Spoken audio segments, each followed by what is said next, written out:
आप सभी का इस वीडियो में स्वागत है।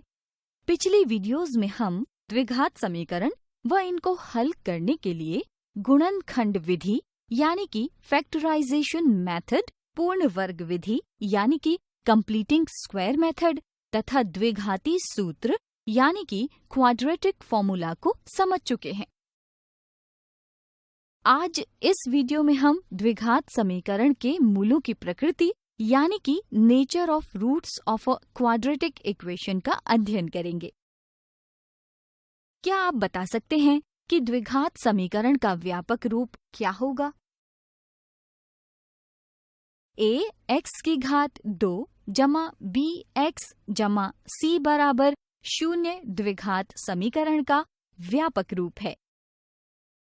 हमने अपनी पिछली वीडियो में देखा था कि किसी द्विघात समीकरण के मूल यानी कि रूट्स ऑफ क्वाड्रेटिक इक्वेशन द्विघातीय सूत्र की मदद से प्राप्त किए जा सकते हैं।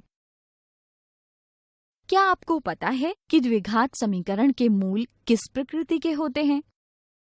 क्या वह वास्तविक होते हैं या काल्पनिक? आइए देखते हैं कैसे इसका पता लगा सकते हैं। इस द्विघातीय सूत्र में यदि b की घात 2 घटा 4 ac का मान 0 से बड़ा यानी कि धनात्मक माना m है। अब द्विघात सूत्र से प्राप्त मूलों में b की घात 2 घटा 4 ac के स्थान पर m प्रतिस्थापित करें। क्या आप बता सकते हैं कि एक वास्तविक संख्या का वर्गमूल क्या होगा?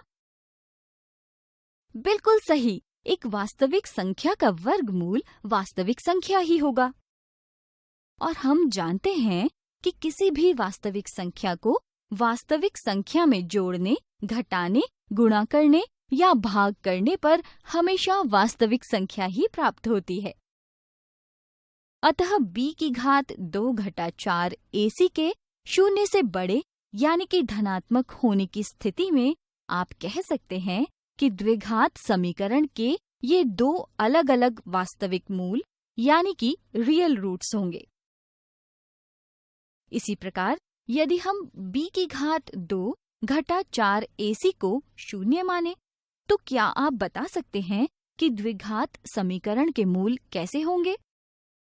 यदि स्थिति 1 से प्राप्त मूलों में अगर हम b की घात 2 घटा 4 ac के स्थान पर 0 प्रतिस्थापित करें तो हमें दो समान वास्तविक मूल यानी कि x बराबर ऋणात्मक b बटा 2 a मिलते हैं।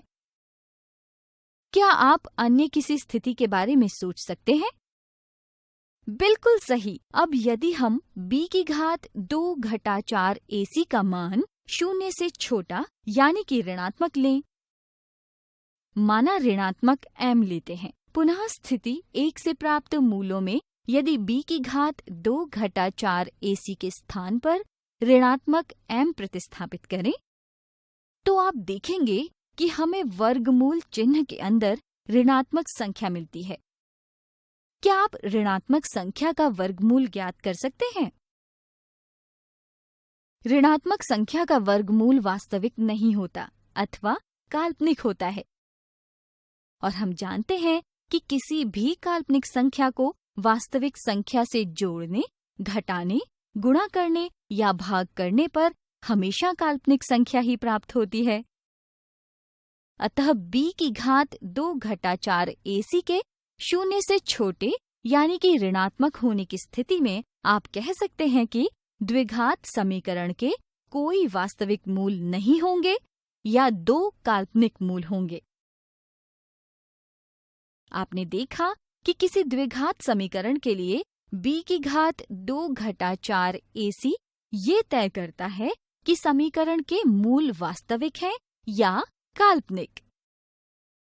इसलिए इसे विविक्तकर यानी कि डिस्क्रिमिनेंट कहते हैं। आज हमने देखा कि किसी द्विघात समीकरण जिसके लिए विविक्तकर b की घात 2 घटा 4 ac यदि 0 से बड़ा यानी कि धनात्मक है तो समीकरण के दो भिन्न वास्तविक मूल होंगे। 0 के बराबर है तो समीकरण के दो समान वास्तविक मूल होंगे। 0 से छोटा यानी कि ऋणात्मक है तो समीकरण के कोई वास्तविक मूल नहीं होंगे अथवा 2 काल्पनिक मूल होंगे। अगली वीडियो में हम इस पर आधारित कुछ दिलचस्प उदाहरण देखेंगे।